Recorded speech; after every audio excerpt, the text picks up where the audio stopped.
بسم اللہ الرحمن الرحیم۔ السلام علیکم ورحمۃ اللہ وبرکاتہ۔ عورت اکیلے بیٹھ کر بس ایک تسبیح پڑھ لے، انشاءاللہ پھر جس چیز کو بھی ہاتھ لگا دے وہ سونا بن جائے گی۔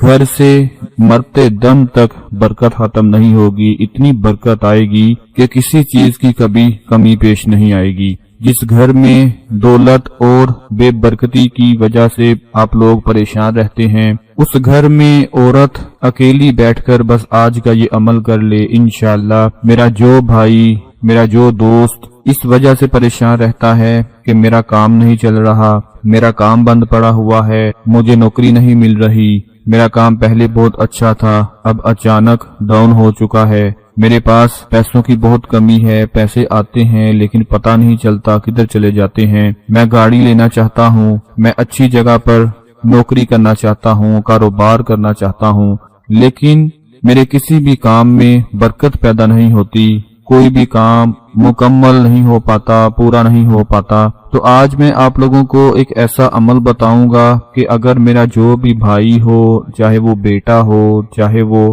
باپ ہو، کوئی بھی وہ اپنے گھر میں کسی بھی عورت کو، اپنی بیٹی کو، اپنی بیوی کو، اپنی والدہ کو، کسی کو بھی کہہ دے کہ آپ اکیلی بیٹھ کر صرف یہ ایک تسبیح پڑھ لو، تو انشاءاللہ دوستو اس تسبیح پڑھنے کی صرف دیر ہوگی کہ آپ کے گھر میں برکت کا طوفان آ جائے گا، گھر میں برکت ہی برکت بوریوں میں بھر کر آپ کے گھر میں آنا شروع ہو جائے گی۔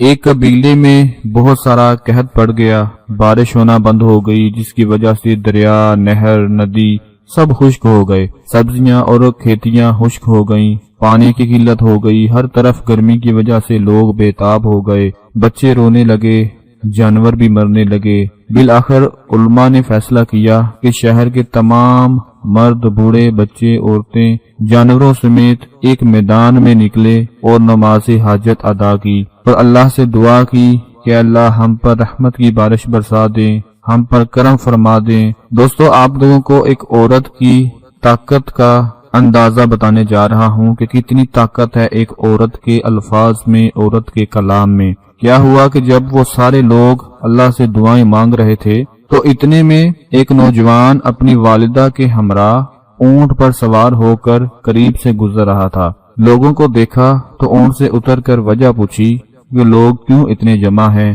انہوں نے بتایا کہ قحط سالی سے پریشان ہو کر اللہ سے رحمت کی بارش کی دعا کرنے آئے ہیں، لیکن بارش کی کوئی امید نظر نہیں آ رہی۔ اس لڑکے نے کہا میں آپ لوگوں کے لیے دعا مانگتا ہوں۔ اپنی والدہ کے پاس گیا، اس کی چادر کا کونا پکڑا اور کچھ الفاظ کہے۔ اس نے بس کہنا ہی شروع کیا تھا کہ بادلوں نے آسمان پر قبضہ کر لیا، آسمان پر بادل ہی بادل چھا گئے اور زوردار بارش شروع ہو گئی۔ اللہ نے رحمت کی اتنی بارش برسا دی کہ لوگ خوشحال ہو گئے۔ علماء یہ سب دیکھ رہے تھے، وہ بہت زیادہ حیران تھے کہ اتنے لوگوں نے دعا مانگی لیکن قبول نہ ہوئی، اور ایک چھوٹے بچے نے دعا مانگی فوراً قبول ہو گئی۔ ان تمام علماء نے بچے سے پوچھا تو اس نے جواب دیا میں نے کوئی خاص دعا نہیں مانگی، البتہ میں ایک نیک ماں کا نیک بیٹا ہوں، میری ماں ایک نیک اور پاک زندگی گزارنے والی عورت ہے، کبھی کسی غیر محرم کا ہاتھ میری ماں کے جسم سے نہیں لگا۔ جب آپ لوگوں نے اپنی مشکل کا ذکر کیا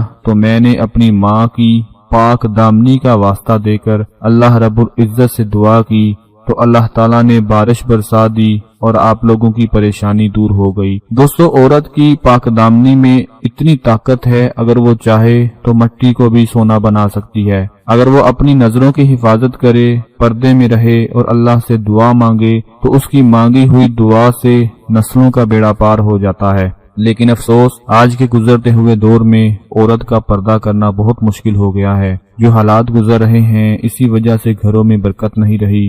جب تک عورت اپنے پردے کی حفاظت نہیں کرے گی، خود کو چھپا کر نہیں رکھے گی، بے برکتی اس گھر کا حصہ بن جائے گی۔ آج ہم دیکھ لیں جگہ جگہ عورتوں کا ناچ گانا ہے جو کہ قیامت کی نشانیاں ہیں۔ ہر گھر میں بچے کے پاس موبائل ہے جس پر وہ ننگے لباس والی عورتوں کے گانے سنتا ہے۔ چھوٹوں سے لے کر بڑوں تک ہر کوئی اسی دلدل میں پھنسا ہوا ہے۔ اگر آج ہم نے اپنی عورتوں کی اصلاح نہیں کی تو برباد ہو کر رہ جائیں گے۔ اللہ پاک ہمیں ہدایت عطا فرمائے۔ دوستو، عورت کے کلام میں، عورت کے پڑھنے میں اتنی طاقت ہے کہ وہ مٹی کو بھی سونے میں بدل سکتی ہے۔ تو اسی حوالے سے آپ کو آج میں ایک عمل بتانے جا رہا ہوں، اس کو آپ لوگوں نے ضرور پڑھ لینا ہے۔ کوئی بھی عورت اس کو پڑھ لے کہ ایک کمرے میں اکیلی بیٹھ جائے، جائے نماز بچھا لے، باوضو ہو کر ایک تسبیح ہاتھ میں پکڑ لے، آپ کے سارے کام سنور جائیں گے، نسلوں کا بیڑا پار ہو جائے گا، گھر سے کبھی برکت ہی ختم نہیں ہوگی۔ عورت کیا کرے کہ ایک تسبیح ہاتھ میں پکڑے اور اس تسبیح پر ہر دانے کے اوپر یہ 3 اللہ پاک کے اسم مبارک ہیں وہ پڑھ لینے ہیں۔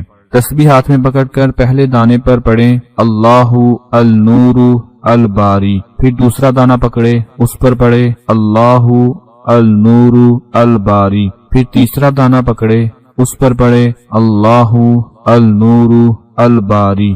پوری تسبیح کے اوپر ہر دانے پر یہ 3 اسم مبارک ہیں، ان کو پڑھ کر جب وہ تسبیح پوری کر لے تو اول و آخر درود شریف لازمی پڑھ لے۔ وہ تسبیح پوری ہونے کے بعد اللہ پاک سے اپنے گھر میں ہونے والی بے برکتی کے لیے، گھر میں ہونے والی بے روزگاری کے لیے، گھر میں ہونے والے لڑائی جھگڑے، جادو ٹونا، سایہ، گھر میں ہونے والی ناراضگیاں، اس طرح کے جتنے بھی مسائل ہیں ان کے لیے دعا مانگ لے۔ دوستو، یہ عمل کرنے کے بس دیر ہوگی، اس کے بعد جب اس کا معجزہ آپ کو نظر آئے گا آپ کو خود ہی اندازہ ہو جائے گا۔ میں پورے یقین کے ساتھ کہتا ہوں کہ عورت یہ ایک تسبیح پڑھ کے اس کا اندازہ دیکھ لے، اس کا نتیجہ، اس کا ریزلٹ دیکھ لے، وہ کبھی بھی یہ تسبیح نہیں چھوڑے گی، ہر روز اس تسبیح کو پڑھا کرے گی، کیونکہ اس کی طاقت سے وہ جو بھی مانگے گی، جس چیز کو ہاتھ لگا کر جو بول دے گی وہ پورا ہو جائے گا۔ یہ بہت ہی زیادہ خاص عمل ہے، اس کو میرے تمام دیکھنے اور سننے والی عورتیں، میرے بھائی، میرے دوست، سب لوگ اس کو اپنے اپنے گھروں میں لازمی کریں۔ اللہ پاک آپ سب کی پریشانیوں کو دور فرمائے۔ اپنا بہت سارا خیال رکھیں، اپنی دعاؤں میں یاد رکھیں۔ اللہ حافظ۔